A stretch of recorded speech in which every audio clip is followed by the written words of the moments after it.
अगर आप एक आम आदमी से ये पूछेंगे कि कैंसर का क्या मतलब है, तो वो बहुत बार इसको इक्वेट करेगा सफरिंग और दर्द के साथ। बहुत बार दर्द ही है जो एक आदमी को अस्पताल तक ले जाता है और जांच पे पता चलता है कि शायद उसको कैंसर हो। इसके बावजूद कैंसर की ट्रीटमेंट में कहीं ना कहीं जो दर्द की ट्रीटमेंट है वो इग्नोर हो जाती है, एक बैक सीट ले लेती है, जिसकी वजह से उनकी सफरिंग निरंतर बनी रहती है। कहीं ना कहीं उनकी क्वालिटी ऑफ लाइफ पे फर्क पड़ता है और वो खुश नहीं रहते हैं, बावजूद इसके कि उन्हें बेस्ट ट्रीटमेंट मिल रही है। तो अगर आप कैंसर और दर्द के रिश्ते के बारे में और जानना चाहते हैं तो ये वीडियो एंड तक जरूर देखिएगा, क्योंकि आपके दिमाग में कॉमनली जो प्रश्न उठते हैं इसको लेकर के, उनका जवाब देने की हमने इस वीडियो में पूरी चेष्टा करी है।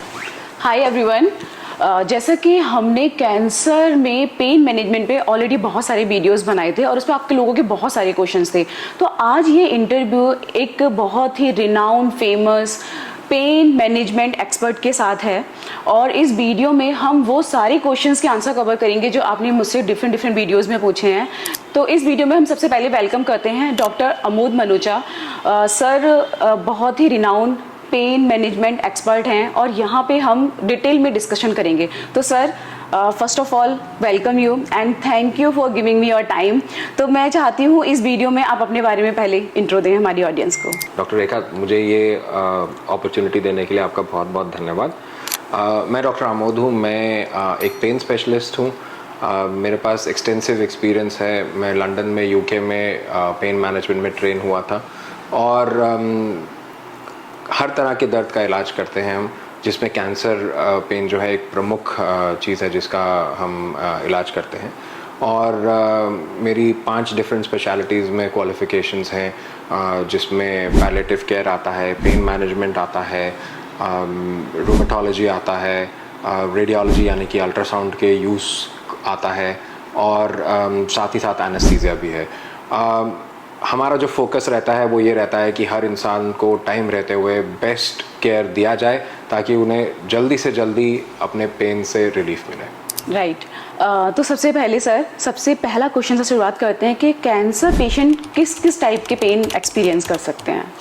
ये बहुत ही अच्छा सवाल है, क्योंकि जो टाइप ऑफ पेन है उसका एक डायरेक्ट लिंक है कि हम क्या ट्रीटमेंट करने वाले हैं। अगर हम पेन टाइप को ठीक से आइडेंटिफाई नहीं कर पाएंगे तो ट्रीटमेंट जो है सही दिशा में ज़रूरी नहीं है कि जाए। अब हम कैंसर में उठने वाले दर्द को हम बहुत अलग तरीके से क्लासिफाई कर सकते हैं, यानी कि डिवाइड कर सकते हैं। पहली चीज़ ये कि कैंसर में होने वाला हर दर्द जरूरी नहीं है कैंसर से रिलेटेड हो। जैसे कि कैंसर के पेशेंट को आर्थराइटिस भी हो सकता है। कैंसर के पेशेंट को जो ट्रीटमेंट दी जा रही है, कीमोथेरेपी, रेडियोथेरेपी, सर्जरी, उन सब के कारण भी दर्द आ सकता है। और हाँ, कैंसर तो एक प्रमुख कारण है ही। ये दर्द कहाँ से उठ रहा है उसके बेसिस पे हम उसको क्लासिफाई कर सकते हैं। जैसे कि मान लेते हैं कि कैंसर फैल करके हड्डी में पहुंच गया या हड्डी का कैंसर है तो वो बोन पेन करेगा, ठीक है। अगर यही दर्द जो है वो पेट की आंतों से उठ रहा है या पेट के अंदर और ऑर्गन से उठ रहा है तो वो विसरल पेन हो जाएगा। ऐसे ही अगर ये शरीर का कोई हिस्सा काट दिया गया हो और वहाँ पे दर्द हो रहा है तो उसको हम फैंटम पेन कहते हैं। तो ये पेन अगर नसों के इन्वॉल्वमेंट से हो रहा है तो उसे हम नर्व पेन या न्यूरोपैथिक पेन कहते हैं। तो ये पेन किस प्रकार का है, सबसे पहले इसको आइडेंटिफाई करना ज़रूरी है ताकि जिस प्रकार का दर्द है उसी में जो बेस्ट दवाइयाँ काम करती है उनको हम इस्तेमाल करें, या बेस्ट ट्रीटमेंट जो काम करती है उसको हम इस्तेमाल करें और पेशेंट को जल्दी से जल्दी मैक्सिमम रिलीफ दे पाएँ। इसके अलावा हम इसको और तरीके से भी क्लासिफाई कर सकते हैं, जैसे कि माइल्ड पेन है या बहुत कम दर्द है, मॉडरेट यानी कि बीच का है, या सिवियर बहुत ज़्यादा है। अगर ये दर्द लंबा रहे तो हम उसे क्रॉनिक पेन कहते हैं।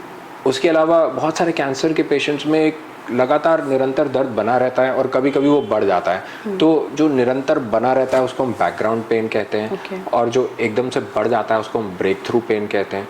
तो कहने का तात्पर्य यह है कि पेन को क्लासिफाई करना ज़रूरी है, उसका कारण जानना ज़रूरी है, क्योंकि उसका डायरेक्ट लिंक है कि हम क्या ट्रीटमेंट देने वाले हैं इससे।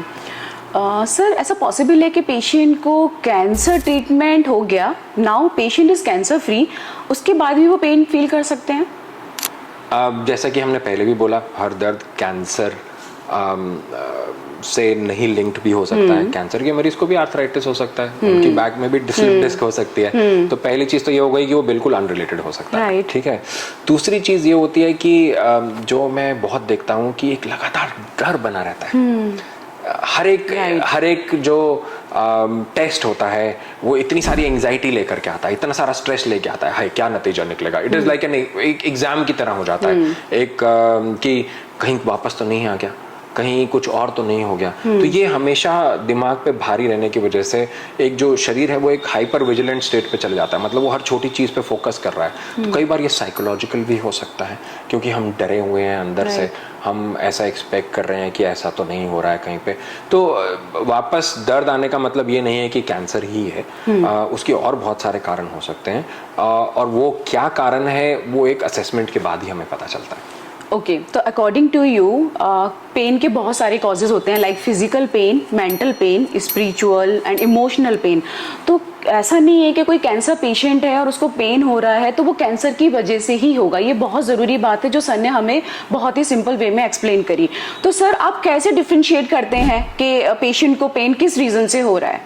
ये एक बहुत ही चैलेंजिंग विषय है। और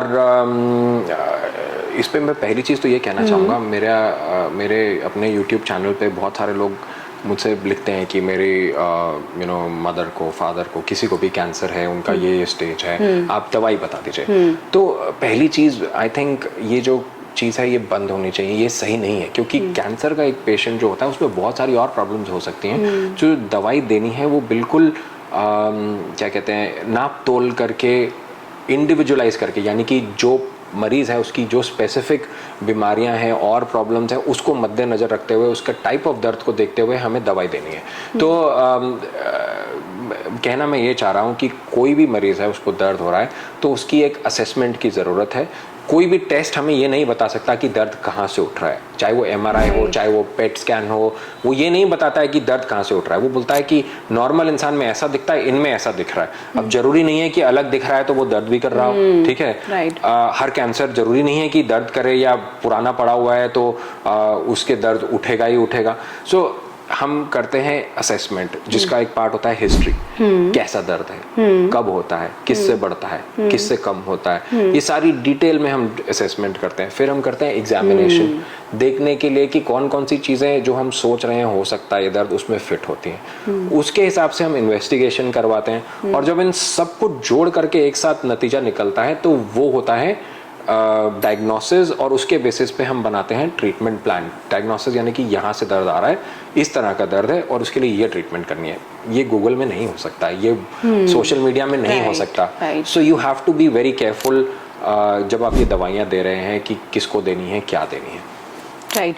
तो सर यहाँ पे आप मुझे बताइए कि कोई कैंसर पेशेंट है वो आपको किस स्टेज पर विजिट करे?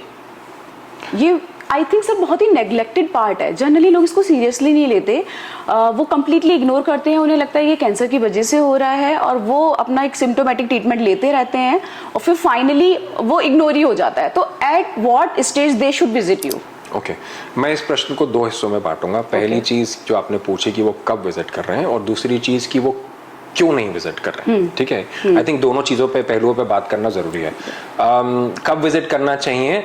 जब दर्द हो रहा है, ठीक है। अगर वो पहले दिन पे हो रहा है, या वो एक ऐसा कैंसर है जो बहुत बढ़ सकता है, तभी से उनका पेन मैनेजमेंट शुरू होना चाहिए, ठीक है। और पेन मैनेजमेंट का डायरेक्ट लिंक है कि वो उनका आगे क्या होगा, उनकी क्वालिटी ऑफ लाइफ कैसे रहेगी। बहुत सारे कैंसर के मरीज आते हैं, उनको ट्रीटमेंट शुरू होता है और दर्द इतना बढ़ता है ट्रीटमेंट की वजह से कि वो ट्रीटमेंट रोक देते हैं आगे।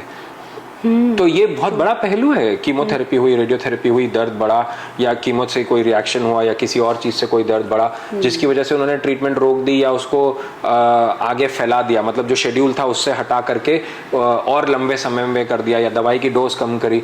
तो आई थिंक कि ट्रीटमेंट शुड स्टार्ट जैसे ही आपका दर्द शुरू होता है, जैसे ही आपको प्रॉब्लम शुरू हो रही है, या अगर एक एग्रेसिव टाइप का कैंसर है जो जल्दी बढ़ सकता है, तो उसमें प्रिएम्प्टिवली हमें क्या प्लान करना है वो हमें शुरू से करना चाहिए, ठीक है। दूसरी चीज जो मैं बोलना चाह रहा था कि क्यों नहीं आते हैं लोग, इसके कारण बहुत सारे हैं। पहली चीज ये है कि दिमाग में कैंसर शब्द बहुत भारी पड़ जाता है, मतलब कि पूरा फोकस ये रहता है इसको मारना है, इसको मारना है, इसको मारना है, इसको मारना है, उससे आगे नहीं सोच पाते हैं। बहुत बड़ा पॉइंट है कि लोग ट्रीटमेंट के चलते हुए जीना भूल जाते हैं। तो ज़रूरी है कि क्वालिटी ऑफ लाइफ पे फोकस रहे, ठीक है। तो पहली चीज़ ये आती है कि कैंसर की ट्रीटमेंट में बिजी हो गए इसलिए नहीं आ पाए। दूसरी चीज़ ये आती है कि उन्हें पता नहीं है, यानी कि अवेयरनेस की प्रॉब्लम है, ठीक है। तीसरी चीज़ आती है बैरियर्स, यानी कि उनके दिमाग में कुछ ऐसे विचार हैं कि जैसे अगर मान लो किसी को दर्द के लिए हमने मॉर्फिन देनी है, तो उनके दिमाग में ये विचार है कि मॉर्फिन तो सिर्फ उसी को दिया जाता है जो मरने वाला है। ऐसे करके बैरियर्स होते हैं जो प्री कंसीव्ड है। ऐसा बिल्कुल गलत है। ये सारी चीज़ें, और खाली दवाइयाँ नहीं है, उसके अलावा और भी बहुत सारे विकल्प हैं जिससे ट्रीटमेंट की जाती है। मकसद है कि आपकी क्वालिटी ऑफ लाइफ को इम्प्रूव करें। मकसद ये है कि आपकी जो ट्रीटमेंट है उससे आपकी कंप्लायंस बढ़ाएं, यानी कि आप वो ट्रीटमेंट को जैसे प्लान किया गया वैसे ही आगे ले पाएं। तो सर आप कैसे डिसाइड करते हैं कि किस पेशेंट में हमें क्या ट्रीटमेंट स्टार्ट करना है? हाँ, अगर ये सवाल का जवाब इतना ही आसान होता तो हमारे गूगल पे हम टाइप करते ये वाला कैंसर और ये क्या ट्रीटमेंट करना है और जवाब मिल जाता है ना। सो एक पहलू पे तो हम इस पे पहले ही बात कर चुके हैं। हमें ये जानना है कि कैसा दर्द है, कहाँ से आ रहा है, क्योंकि उसके हिसाब से ट्रीटमेंट चेंज हो जाएगी। दूसरा पहलू होता है इंडिविजुअल एक्सपेक्टेशंस या गोल्स, यानी कि एक इंसान जिसको प्रॉब्लम है वो चाहता क्या है, उसकी ज़रूरतें क्या हैं, उसकी जो एक्सपेक्टेशन यानी कि आशाएं हैं वो क्या है, ठीक है। अब अगर वो एक बूढ़े अंकल जी हैं, मान लेते हैं वृद्ध अंकल जी हैं जिनको काम पे नहीं जाना है, और अगर मैं दूसरा एक यंग आदमी से काम करूं जिसकी पढ़ाई चल रही है और उसको ये परेशानी है, दोनों की जो एक्सपेक्टेशंस हैं, जो वो चाहेंगे ज़िंदगी से, वो बहुत फ़र्क होंगी, है ना। सो उनकी जो प्रायोरिटीज़ हैं, जो उनकी चीज़ें जिनसे उन्हें फ़र्क पड़ता है वो बिल्कुल अलग है। सो पहली चीज़ दर्द कहाँ से आ रहा है, दूसरी चीज़ एक्सपेक्टेशंस क्या हैं, तीसरी चीज़ किस तरह की ट्रीटमेंट्स उनके लिए एक्सेप्टेबल है, मतलब वो क्या क्या करने को तैयार है। इन सब चीज़ों को जोड़ करके और उनको कौन सी चीज़ बेस्ट बेनिफिट देगी रिस्क ना देते हुए, इन सब चीज़ों को जब जोड़ा जाता है तो एक ट्रीटमेंट प्लान बनता है जो कि इंडिविजुअलाइज्ड होता है, यानी कि सेम कैंसर के लिए 3 अलग लोगों के लिए अलग प्लान बनेगा। अगर आपको कॉन्स्टिपेशन है तो मैं अलग तरह की ट्रीटमेंट यूज़ करूंगा। अगर आपका पेट का दर्द पीठ पे जा रहा है तो उसके लिए हो सकता है अलग ट्रीटमेंट होगी। अगर आपको नींद नहीं आ रही है दर्द के मारे, उसके लिए अलग होगी। अगर आपको ज़्यादा नींद आ रही है तो उसके लिए अलग होगी। सो ये बिल्कुल इंडिविजुअलाइज करके प्लान बनाया जाता है। Got it. अच्छा सर, यहाँ पर ना एक क्वेश्चन जो मुझसे अक्सर मेरी ओपीडी में लोग पूछते हैं, वो ये पूछते हैं, जब भी हम पेन किलर्स एडवाइस करते हैं तो ऑब्वियसली सर बहुत लंबे टाइम के लिए दिया जाता है उनको, और कैंसर पेशेंट्स में तो आपको पता ही है लंबा ट्रीटमेंट चलता है। तो अक्सर उनका क्वेश्चन होता है कि मैम आप इतने लंबे टाइम के लिए दे रहे हो, ये साइड इफेक्ट नहीं कराएगा, और सबसे ज़्यादा ज़रूरी होता है कि इसकी एडिक्शन हो जाएगा, आदत लग जाएगी। तो ये सर एक बहुत बड़ा मिथ भी है, आई थिंक आप भी फेस करते होंगे, तो इसके बारे में थोड़ा सा हमें बताइए। ओके, सो जो भी हम प्लान बनाते हैं वो बहुत सारी चीज़ों को देख करके बनाते हैं। पहली चीज़ कि ये दर्द आगे कैसे रहने वाला है, क्या ये कोई ट्रीटमेंट से चले जाएगा या क्या ये बढ़ेगा या क्या ये कम होगा, और उसको हम रेगुलरली पेशेंट को असेस करते हैं और मॉनिटर करते हैं। तो अगर हमने 1 महीने के लिए दवा लिखी, उसका मतलब ये नहीं है कि वो उसी दवाई को 3 महीने तक खाता रहेगा और 3 महीने बाद आकर के हमसे बोलेगा कि अब क्या करना है। क्योंकि जो आपको अगर 1 महीना बोला गया है उसका एक कारण है, क्योंकि हम आपको दोबारा देखना चाहते हैं 1 महीने बाद आप कैसे हैं। उसके हिसाब से आप कैसे उस पर कोप कर रहे हैं, आपको कितना आराम आ रहा है, क्या इफेक्ट आ रहा है, क्या साइड इफेक्ट आ रहे हैं, उसके हिसाब से हम 1 महीने बाद चेंज करेंगे इनको। कुछ दवाइयां हैं जो लंबे समय लेने पे नुकसान कर सकती हैं, बट छोटे समय में वो फायदा करती हैं। तो ये कंट्रोल करने के लिए हम ऐसा करते हैं।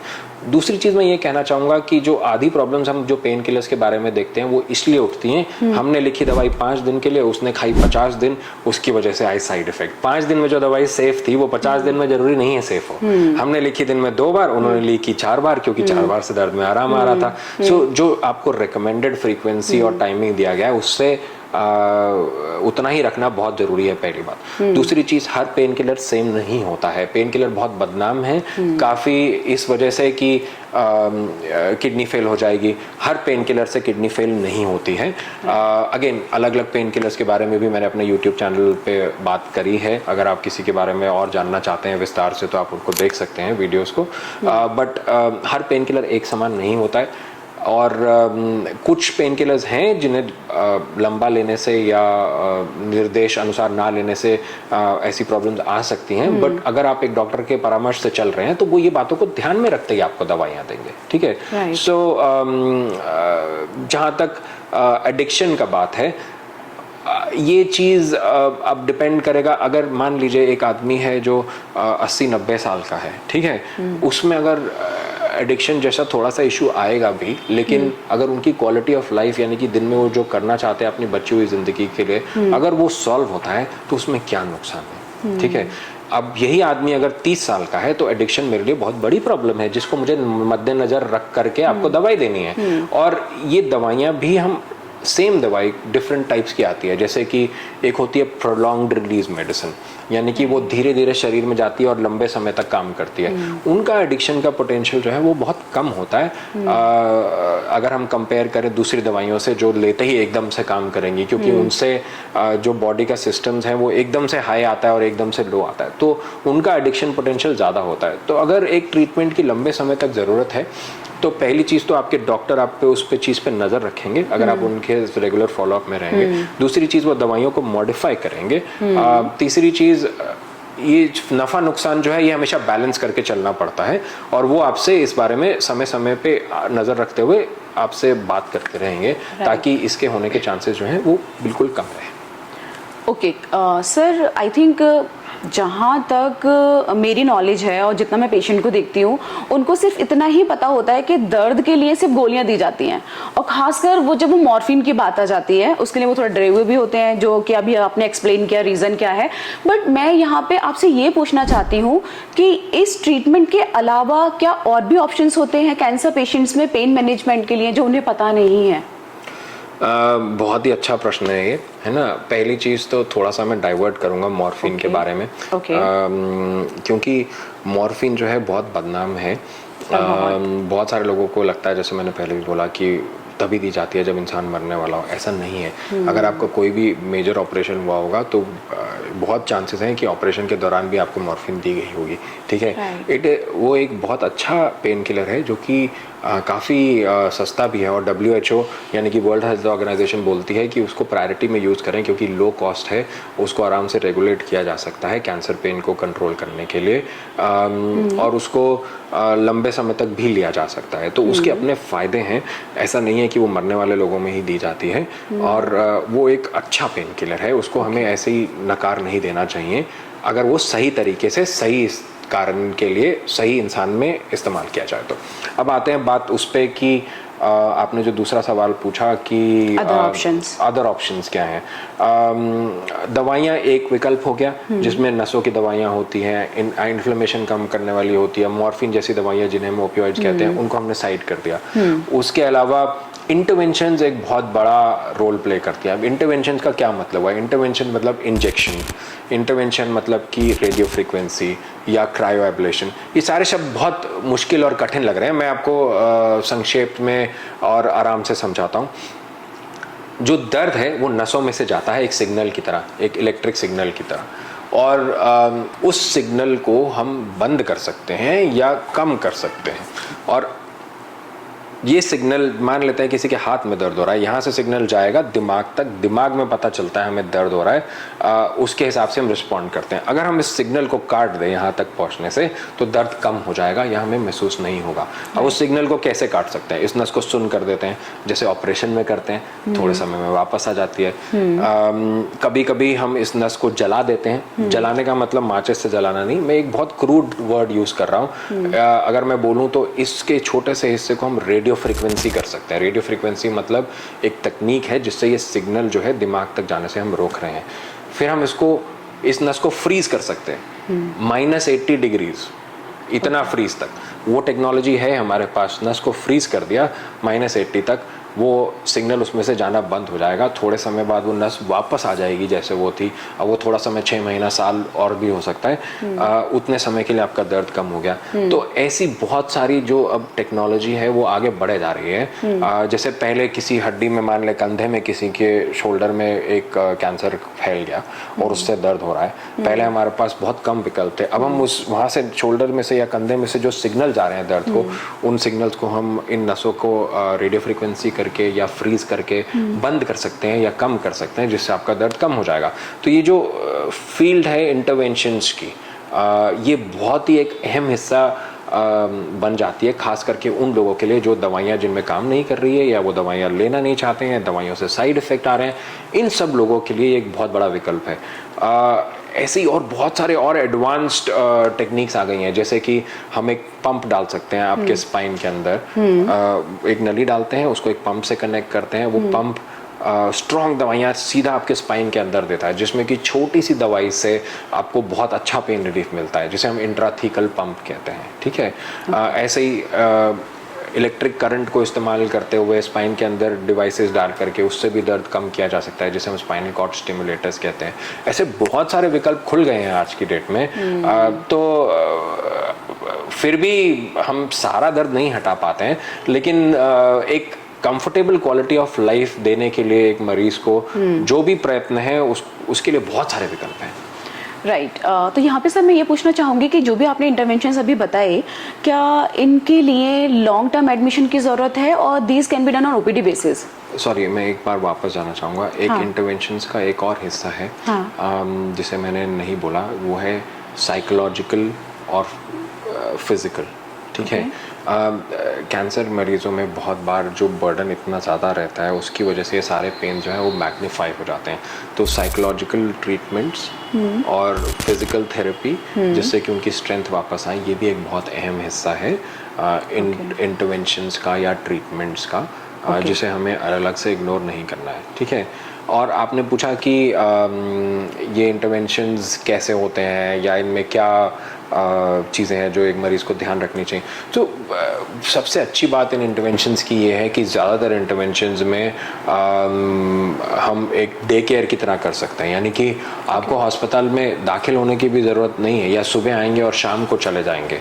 अब वो डिपेंड करता है आपकी हालत कैसी है। अगर आप ज़्यादा सिक हैं तो हो सकता है आपको एक आधा दिन रहना पड़े, लेकिन ऐसा कोई लॉन्ग टर्म आपका महीनों का प्लान नहीं बन रहा है यहाँ पे, या हफ्तों का प्लान नहीं बन रहा है। अब अगर आप अच्छी हालत में हैं तो ये इंटरवेंशंस तो बिल्कुल मतलब जल्दी से करके, बहुत सारे तो मैं ओपीडी में भी करता हूँ। डे केयर ज़्यादातर मेरे 90-95% लोग डे केयर में रहते हैं, उससे भी ज़्यादा। कई लोग जो बीमार हैं या ऐसी इंटरवेंशन है जिसमें हमें उसके बाद कोई प्रॉब्लम ना हो, उनको थोड़ा ध्यान रखने की ज़रूरत है, तो एक नाइट रुक जाते हैं या 2 नाइट रुक जाते हैं। सो दीज आर, पहली चीज़ तो ये कि ये लंबा अस्पताल में रहने की ज़रूरत नहीं है। दूसरी बात, इनमें से बहुत सारी इंटरवेंशन में या ज़्यादातर इंटरवेंशन में कोई बेहोशी या ऐसी कोई ज़रूरत नहीं है। सो इनके बहुत सारे एडवांटेजेस हैं, एंड देन डिपेंडिंग कि क्या इंटरवेंशन की हम बात कर रहे हैं। अगर हम बाकी ट्रीटमेंट से बात करें तो कोई बहुत ज़्यादा एक्सपेंसिव नहीं है ये, और एक्सपेंसिव एक रिलेटिव वर्ड है, किसी के लिए एक्सपेंसिव हो सकता है, किसी के लिए नहीं हो सकता है। लेकिन अगर हम कैंसर की बाकी ट्रीटमेंट से भी बात करें तो ये जो आपको दर्द से निवारण दे रही हैं, तो जो क्वालिटी ऑफ लाइफ बढ़ा रही हैं, अगर हम उसको मद्देनजर रखें तो कॉस्ट जो है फैक्टर वो बिल्कुल साइड हो जाता है। और आई थिंक पेशेंट की quality of life after treatment matters a lot.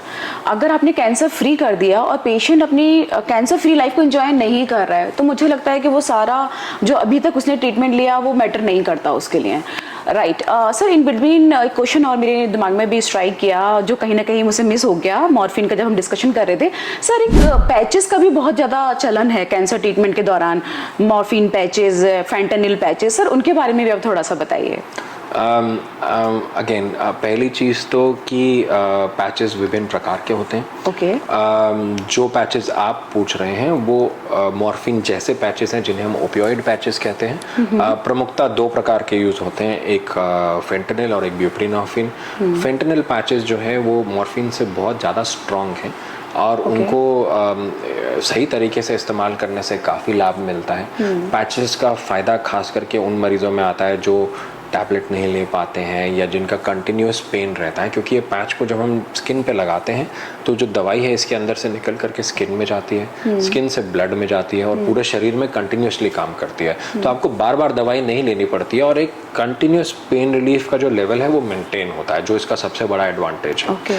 तो ऐसे लोग जो दवाई लेना भूल जाते हैं या जिनके लिए और साइड नहीं ले पाते हैं, उनके लिए और या जिनका दर्द निरंतर बना रहता है, क्योंकि आप दवाई लेंगे उसका लेवल बढ़ेगा फिर कम हो जाएगा, जब कम होगा तो फिर दर्द आएगा, फिर आप दवाई लेंगे, तो ये कांस्टेंट रिलीफ दे रहा है। तो इसके बहुत सारे एडवांटेजेस हैं, लेकिन इनको सही तरीके से इस्तेमाल करना बहुत ज़रूरी है, क्योंकि कई पैचेस बहुत स्ट्रांग होते हैं और उनको सही तरीके से अगर इस्तेमाल ना किया जाए तो उसके बहुत नुकसान हो सकते हैं।